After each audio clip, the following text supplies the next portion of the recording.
보도의 진실을 들여다보고 시청자의 진심에 귀 기울이는 시간이죠. YTN 뉴스 FM 열린 라디오 YTN 시작합니다. 저는 아나운서 최혜입니다. 누군가를 열렬히 좋아하고 그 대상을 응원하는 마음을 팬심이라고 하는데요. 흔히 아이돌 같은 가수, 배우나 운동선수 등을 덕질한다라고도 하죠.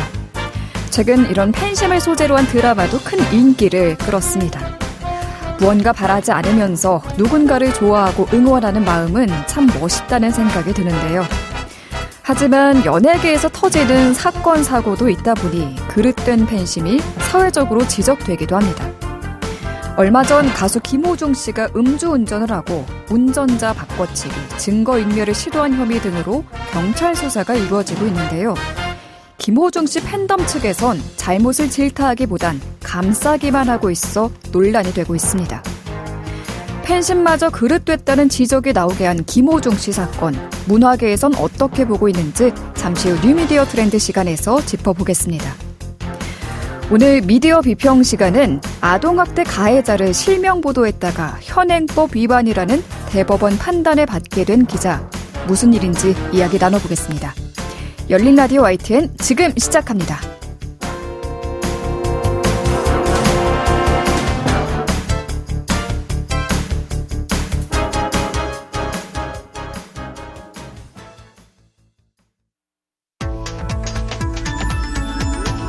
미디어가 전하는 이슈에 대한 다양한 분석과 팩트체크까지 바로 보고 뒤집어 보고 꼭꼭 씹어보기 위한 미디어 비평 프로그램 열린 라디오 YTN. 한 주간 뉴스를 꼭꼭 씹어보는 시간 미디어 비평입니다. 오늘은 김원경 문클미디어 인권연구소장과 전화 연결해 보겠습니다. 안녕하세요. 네, 안녕하세요. 네, 지난 29일 공익적 목적으로 아동 피해자 쪽에 허락을 받아서 아동학대 가해자의 실명과 얼굴을 보도했더라도 위법이라는 대법원의 판단이 나왔습니다. 네. 오늘은 미디어 비평이라기보다는 이 판결을 우리가 어떻게 봐야 하는지에 대해서 이야기해 보신다고요. 예, 사실 저도 이 판결을 보고 참 마음이 혼란스러웠습니다. 왜 혼란스럽지? 상황을 좀 이해를 못하실 수도 있는데요. 좀 아무튼 상황을 자세히 설명해 보면은 저의 혼란의 이유를 좀 이해하실 수 있을 것 같아요. 네. 대법원이 지난 9일에 아동학대 범죄의 처벌 등에 관한 특례법 위반 혐의로 기소되었던 JTBC 기자에게 벌금 100만 원의 선고유예를 선고한 원심 판결을 확정했습니다. 예. JTBC 기자는 2019년 9월에 피겨스케이팅 코치의 아동학대 혐의를 취재한 뒤에 믿고 맡겼는데 유명 피겨 코치가 폭행 폭언 정황이라는 제목의 보도를 했습니다. 네. 이 코치가 초등학생인 제자들을 폭행하고 욕설을 했다는 의혹이 담긴 보도였습니다. 당시 이 기사에는 피해 아동이 누군지 알아볼 수 없게 잘 처리를 했습니다. 다만 가해 코치에 대해서는 실명과 얼굴 그리고 경력과 함께 사건 발생 지역이 특정될 수 있는 내용이 들어있었습니다. 네. 해당 코치는 이 사건으로 1심에서 법정 구속되고 2심에서 징역 1년 6개월을 선고받아서 형이 확정됐으며 빙상연맹으로부터 징계도 받았습니다. 그러나 이 코치는 이 기사에서 자신의 얼굴과 이름을 공개한 것이 위법하다면서 JTBC의 손석희 당시 앵커와 이 기사를 작성했던 기자를 고소했습니다. 당시에 JTBC 뉴스룸의 앵커였던 손석희 전 JTBC 사장은 해당 기사를 소개하는 멘트를 했었거든요. 네. 두 사람 모두 약식 기소되었고요. 서울 서부지법은 2020년 3월에 손 전 사장에게 벌금 300만 원의 약식 명령을 내렸습니다. 이에 손 전 사장이 정식 재판을 청구하지 않으면서 형이 그대로 확정되었고요. 네. 다만 JTBC 기자는 벌금 100만 원의 약식 명령을 받았으나 정식 재판을 청구했습니다.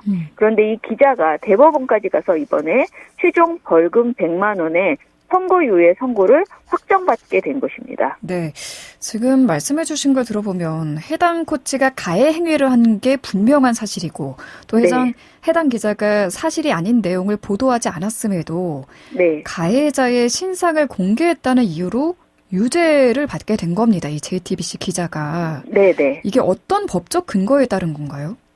아동학대 범죄 처벌 등에 관한 특례법, 줄여서 아동학대 처벌법 제35조 제2항에는요.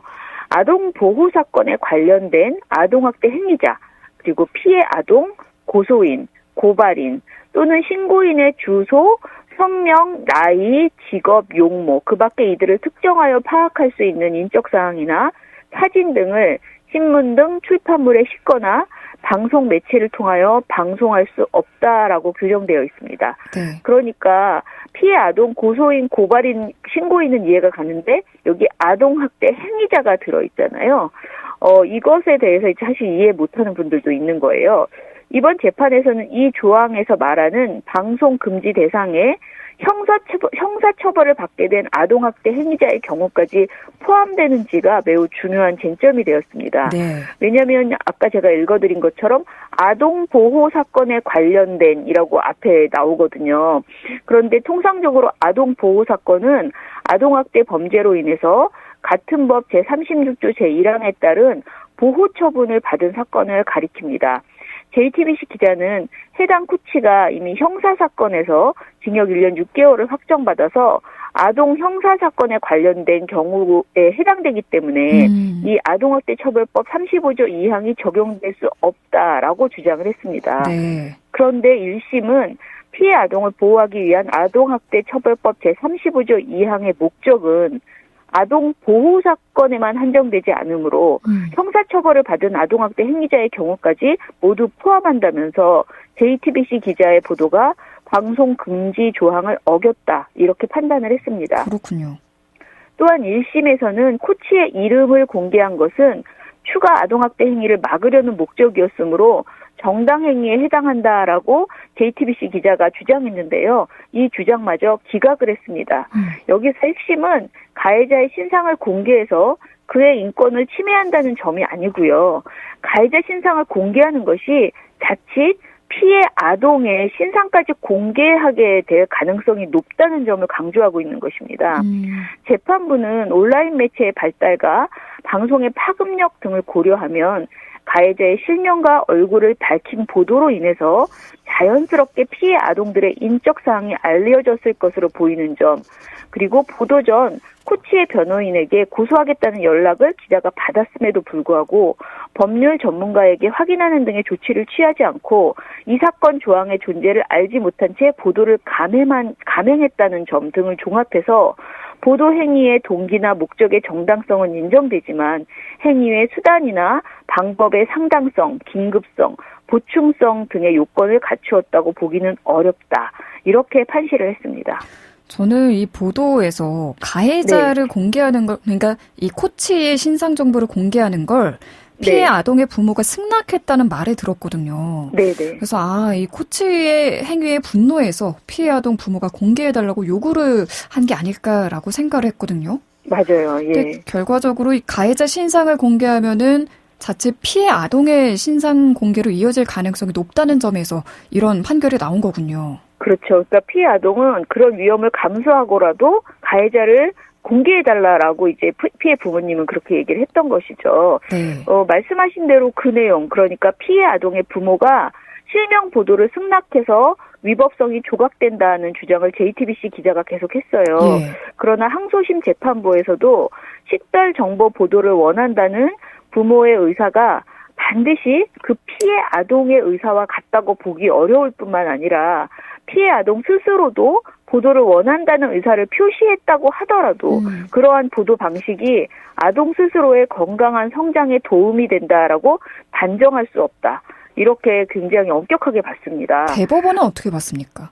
대법원도 원심의 판단에 논리와 경험의 법칙에 반하여 자유심증주의의 한계를 벗어나거나 죄형 법정주의, 정당행위, 피해자의 승낙에 관한 법률을 오해한 잘못이 없다. 그러니까 그 판결을 그대로 인정을 한 거죠. 네. 2심 판결을. 그러니까 JTBC 기자는 최종 100만 원의 선고유예 판결을 받은 건데요. 그나마 선고유예라는 것은 경미한 범죄에 대해서 유죄를 인정하지만 선고를 미룬 뒤에 2년이 지나면 형 자체를 면제해주는 판결이기는 합니다.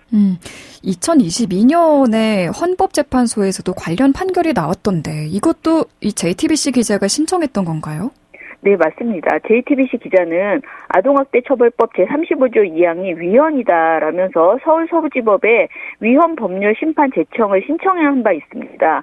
서울서부지방법원도 이 신청을 인용했는데요. 이때 인용하면서 피해 아동의 2차 피해 우려가 적을 것으로 예상되거나 아동학대 실태를 신속하고 명확하게 알려야 할 필요성이 있는 경우까지 무조건 아동학대 행위자의 행위자 관련 보도를 금지하는 것은 네. 헌법상의 언론의 자유, 즉 국민의 알 권리와 언론인의 언론 출판의 자유를 침해할 소지가 크다라고 보면서 이것을 인용했습니다. 좀 다르게 봤군요.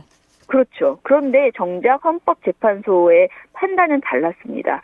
2022년 10월 27일 재판관 전원일치 의견으로 합헌 결정이 내려졌어요. 헌재는 이 사건 조항이 추구하는 피해 아동의 보호라는 공익이 이 사건 조항으로 침해될 수 있는 언론 출판의 자유와 국민의 알 권리보다 우선하므로 과잉 금지 원칙에 위배되지 않는다. 이렇게 판단했습니다. 네. 아동학대 행위자의 식별 정보를 보도하는 자극적인 보도가 금지되는 것에 지나지 않는다. 이렇게 강조하면서요. 반면에 아동학대 처벌법 내 보도금지 조항을 통해서 보호하려고 하는 그 아동의 건강한 성장이라는 공익은 매우 중요하다. 이렇게 못 박았어요. 네. 현재의 취지를 더 살펴보면은요. 첫 번째, 대부분 피해 아동과 밀접한 아동학대 행위자의 특정은 피해 아동의 2차 피해로 이어질 가능성이 매우 높다. 두 번째, 정보통신 발전 수준을 감안했을 때 대중에 알려질 가능성이 두려운 피해 아동의 진술 신고를 포기하게 할 수 있다. 그리고 세 번째는 보도 여부를 피해 아동의 의사에 맡길 수 없다라는 점 등을 모두 감안해서 이런 합헌 결정을 내렸다라고 밝혔습니다. 네. 피해 아동 보호에 위배되는 행위였다라고 판단을 한 것 같은데. 네네. 최근 인권은 왜 피해자보다 가해자를 보호하는가라는 자조적인 이야기도 나오거든요. 네네. 이런 판결로 인해서 자칫 아동학대 고발 보도가 위축되진 않을까 하는 염려도 되네요. 네, 사실 관련 기사들을 보면은 그런 댓글이나 우려의 목소리가 굉장히 많았습니다. 특히 언론인 당사자들은 더더욱이 비슷한 생각을 하는 경우가 많죠. 그러나 헌재는 아동학대 처벌법 내 보도금지 조항은 아동학대 사건에 대한 보도를 전면적으로 금지하는 게 아니다. 아동학대 행위자의 식별 정보, 그러니까 신상 정보에 대해서만 보도를 금지하고 있을 뿐이다. 라는 것을 강조를 했습니다. 국민적 관심의 대상이 된 사건에서 재발 방지를 위한 보도의 필요성이 큰 경우라도 익명화된 형태로 사건을 보도하는 방법을 통해서 언론 기능을 충실히 수행할 수 있다. 그러면서 동시에 국민의 알 권리도 충족시킬 수 있다. 이런 주장입니다. 다만 JTBC 측의 나승철 변호사는요. 아동학대 피해자를 보호하기 위해서 만들어진 법이 오히려 그 가해자를 보호하는 모순에 빠져 있다. 그리고 이 모순에 대해서 헌재는 아무런 대답도 못하고 있다. 이런 지적을 했습니다. 네. 소장님께서는 인권 관점에서 미디어를 비평하고 계시잖아요. 네네. 이번 판결에 대해서는 어떻게 보시나요? 저는 사실 꼭 아동학대 보도뿐 아니라 다른 사건에서도 피의자 신상 공개에 대해서는 최소화해야 한다라는 의견을 가지고 있습니다. 네. 특히 아동학대 관련해서는 아동인권 언론보도 권고 기준의 정신을 지킨다는 점에서 이 학대 행위 의심자, 다시 말해서 가해자를 특정할 수 있는 내용을 보도하지 않는 것이 적절하다라고 생각을 합니다. 헌재 판결이 있었던 2022년 당시에 미디어오늘에서 보도했던 아동학대 가해자 신상공개 금지 조항 합헌, 환영하면서도 고민인 이유라는 보도가 있었어요. 네. 근데 이 보도에 굉장히 의미 있는 내용들이 많이 들어있는데요. 당시 인권 관련 단체들은 이 헌재 결정에 대해서 대체로 환영하는 분위기였다라고 전했습니다. 그러면서 이 보도에서 고우현 세이브 더 칠드런 선임 매니저의 그 인터뷰 내용을 전하거든요. 근데 이 고 매니저가 이렇게 말합니다. 가해자를 공개함으로써 이익이 있을 수도 있지만 아동의 권리, 권익을 침해할 여지가 있다면 여기에 무게를 둬야 한다. 필요한 판결이었다. 이렇게 평가를 하고요. 만약 피해 아동이 사망했다 하더라도 같은 가정에 피해 아동이 또 있을 수도 있고 또 교육기관이나 시설에서 아동학대가 일어났을 경우에는 그 기관을 이용하는 다른 아동들도 있을 것이다. 그래서 가해자 신상 공개에 있어서도 그런 부분을 생각해야 하지 않을까 생각한다. 이렇게 강조를 했어요. 강력범 신상 공개와는 다른 기준을 적용해야 한다. 이 아동학대의 경우에는 그런 의미인데요. 그러니까 우리가 생각한 것보다 그 가해자의 이름을 공개함으로써 또 다른 피해자가 많이 나올 수 있다. 그거를 미리 많이 감안해 봐야 된다라는 소리거든요. 이런 설명이 충분히 공감이 되더라고요. 그리고 고 매니저는 실제 학대 피해를 신고한 아동이 양육자의 학대 행위가 보도되면서 더 위험해질 수 있는 사례가 있었다. 라면서 피해 아동이 보복성 폭력에서 자유롭지 못한 환경에 있다면 가해자 신상 공개 보도는 자제해야 한다. 이렇게 주장을 하고 있었습니다. 다만 이 보도에서 다른 의견을 가진 분의 주장도 있었는데요. 예를 들면 법무부 아동인권보호 전문위원을 지낸 신수경 변호사는 아동보호 사건이 아닌 아동학대 형사사건에는 이 조항이 적용돼서는 안 된다라는 의견을 내고 있어요. 왜냐하면은 학대의 수위가 너무나 경미해서 행위자를 전과자로 만들지 않고 다른 방식으로 개선시킬 수 있는 경우를 우리가 아동보호 사건으로 넘기게 되는데요. 이런 경우는 대부분 일반적으로 가정 내 아동학대라고 합니다.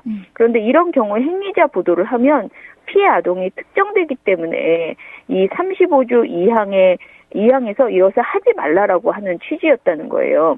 그러니까 35조 2항의 취지는 아동보호 사건에서 이 행위자, 가해 행위자를 보도하면 반드시 그 피해 아동이 특정되는 경우에 한정되어서 이 법을 만든 것이다 라는 설명이거든요. 그러니까 이 설명도 일면 이해가 되고 동의가 되더라는 거죠. 그런데 결론적으로 저의 의견이 뭐냐라고 물으신다면 저는 일단 이번 판결의 정신에 동의를 하고요.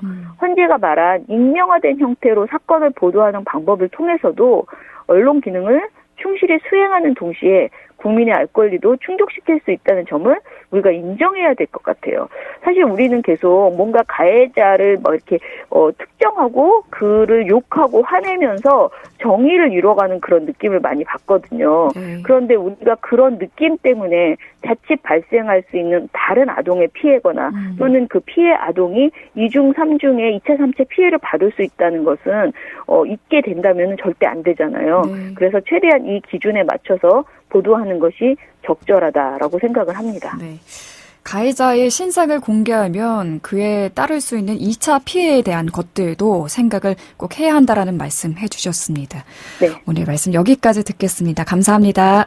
감사합니다. 네, 지금까지 김원경 뭉클미디어 인권연구소장이었습니다. 진실을 전합니다.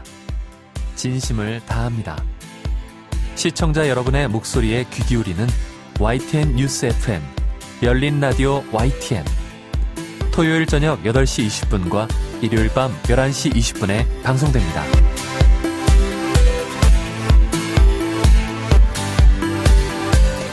네, YTN 라디오 프로그램들을 모니터링하고 평가해 보겠습니다. 오늘은 박채린 시청자 평가원과 만나보죠. 안녕하십니까?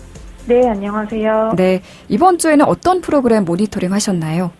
네, 이번 주에는 매주 평일 오후 5시부터 7시까지 방송하는 신율의 뉴스 정면 승부를 들었습니다. 모니터 기간은 5월 13일부터 5월 24일까지 총 2주간입니다. 네, 신율의 뉴스 정면 승부 들으셨군요. 어떤 점 먼저 짚어볼까요? 네, 먼저 편향적으로 보일 수 있는 진행에 대해 짚으려고 합니다.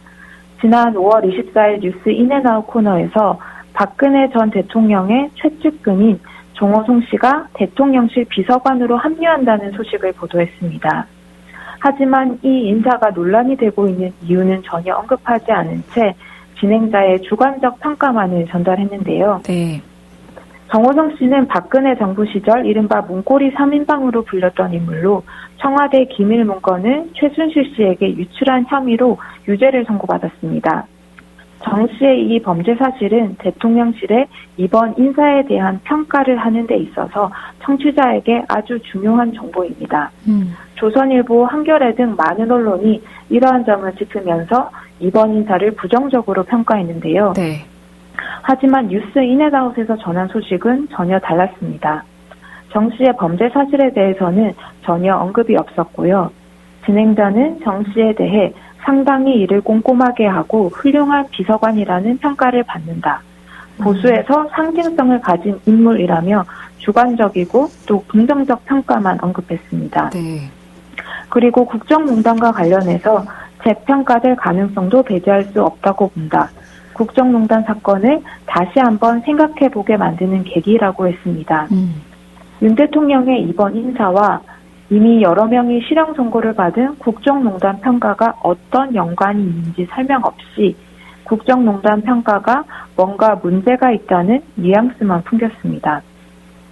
정 비서관이 청와대 기밀을 최순실 씨에게 누설하지도 않고 또 1년 6개월 실형 선고를 받지 않았다면 이번 인사가 논란이 됐을까 싶은데요.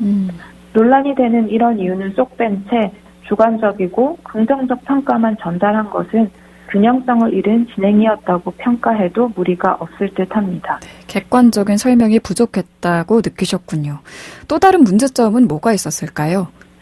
네, 정치 이슈를 과도하게 반복하기보다 사회 이슈를 좀 더 살폈으면 하는데요. 예를 들어 지난 한 주간은 한동훈 전 국민의힘 비상대책위원장의 당대표 출마 여부 등을 거의 하루도 빠짐없이 다뤘습니다. 그 다루는 방식은 한 전 비대위원장이 출마할지 안 할지를 추측해보는 방식이었는데요.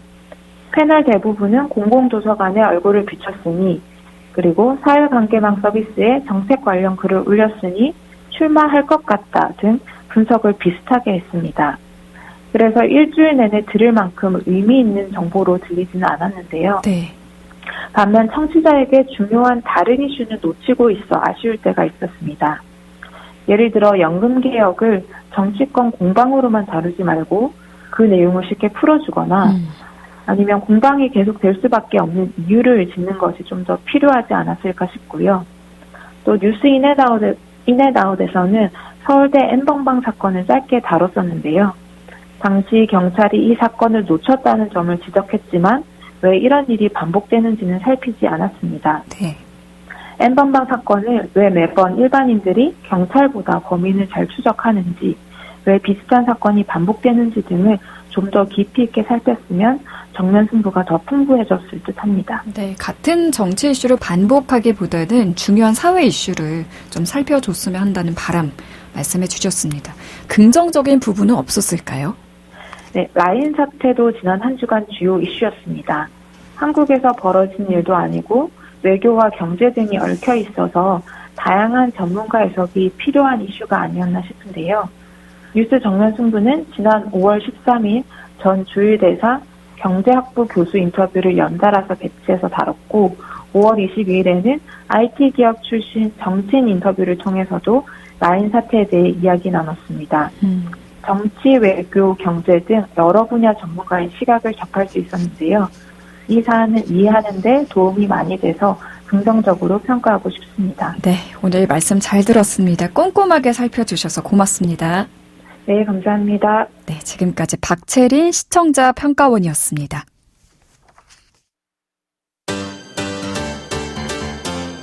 열린 라디오 YTN에서는 시청자 여러분의 목소리를 듣습니다. 참여 신청과 의견은 유료 문자 샵 0945, 우물정 0945나 YTN 라디오 프로그램 열린 라디오 YTN 게시판을 통해 남겨주세요.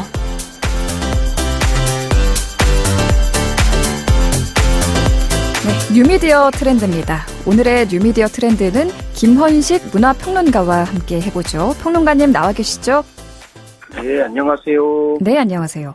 오늘은 연예계뿐만 아니라 우리나라를 떠들썩하게 했던 김호중 씨 사건 이야기를 해볼게요. 김 씨가 지금 음주 뺑소니 혐의로 구속 수사를 받고 있는데 지금 수사가 어떻게 진행되고 있나요? 네, 일단 이제 최근에 녹취록이 하나 발견이 됐는데요. 바로 매니저의 이제 휴대폰에 녹음되어 있는 기록이었습니다. 이 녹취록 같은 경우에는 김호중 씨가 직접 나 대신에 자수해달라 이런 녹취록이 들어있었는데요. 결국에는 김호중 씨가 스스로 매니저에게 운전자 바꿔치기를 교사한, 그러니까 범죄 도피 교사 죄가 지금 성립된다라는 점을 부각을 하고 있고요. 다만 좀 난항이 있는데 이 김호중 씨가 휴대폰 3개를 가지고 있었는데 그걸 이제 경찰이 압수를 했습니다. 네. 그렇지만 지금 비밀번호를 제공하지 않아가지고 수사의 진척이 이제 난항이다라는 건데요. 아무래도 이 아이폰 같은 경우에는 이제 비밀번호를 걸어놓으면은 그 포렌식을 못하기 때문에 그런 점에서 이제 그 여죄를 증명하는데 결정적인데 그걸 지금 풀지 못하고 있는 상황까지 알려지고 있습니다. 지금 김호중 씨 사건이 터지고 김 씨가 결국 구속까지 되고요. 며칠이 지났습니다. 세세한 이야기를 나눠보기 전에 일단 문화평론가로서 이번 사태를 진단해 보자면 어떤가요? 총평을 해주신다면요. 네, 약간 좀 우리 사회에 좀 병폐들이 좀 복합적으로 좀 작용하고 있다고 일단 봤습니다. 뭐 이게 음주운전에 관련돼가 여러 가지 이제 범죄 사실이 얽혀 있기 때문에 이제 법률적인 형사적인 어떤 분석이 있습니다만은 애초에 왜 이렇게까지 은폐를 하고 무리하게 지연 행보를 했을까라는 거를 이제 짐작해 보니까 사실은 이명우 씨 같은 경우에는 얼마 전에 공연했는데 이틀간 했거든요. 근데 그 공연을 1년 동안 준비했다고 그랬어요. 네. 근데 이 김호중 씨 같은 경우 한 달 새에 자기의 어떤 전국 투어 콘서트도 있었고요.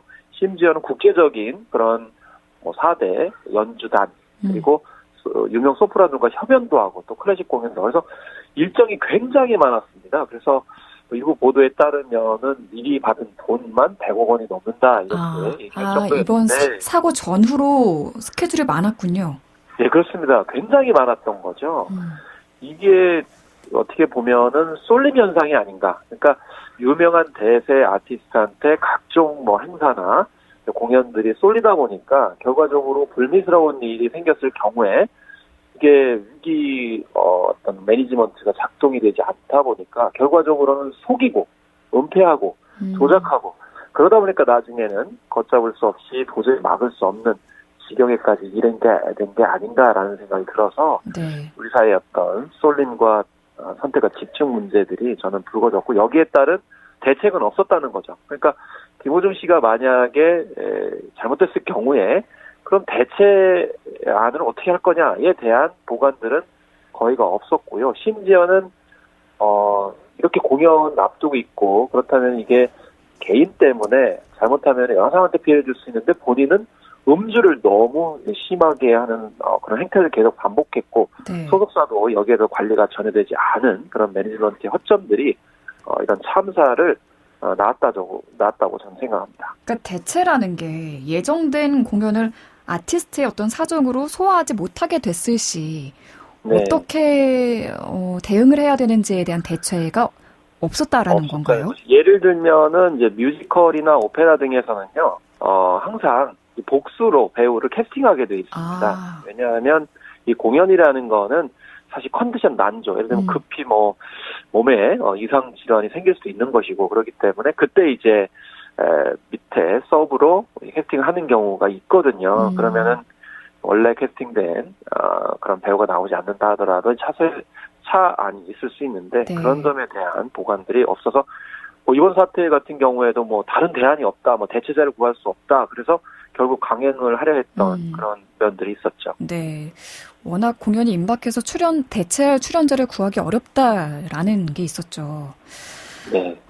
평론가님도 말씀해 주셨다시피 많은 분들이 사고가 났을 때 은폐하고 속이기보다는 바로 인정하고 반성하는 태도로 보였으면 일이 이렇게까지 커지진 않았을 거란 이야기를 많은 분들이 하십니다. 평론가님도 공감하시나요?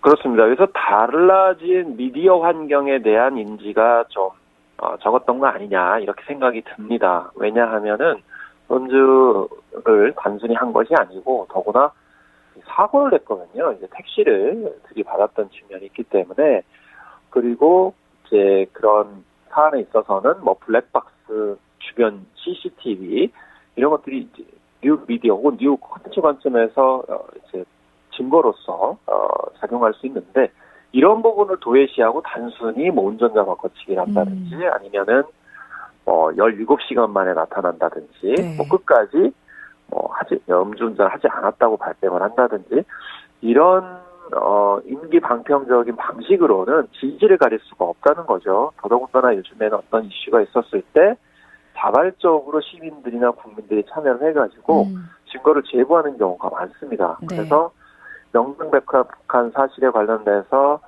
숨긴다고 해서 이것이 숨겨지는 문제가 아니거든요. 그럼요. 즉, 그런 부분에서 너무 경솔하게 행동을 했고 결국 죄를 더 짓게 돼서 처벌을 가중처벌받게 됐다라는 점. 그래서 요즘 시대에는 분명 잘못한 사람이 있다고 그러면 빨리 인정하고 사과하고 향후 대안을 모색을 하는 거고요.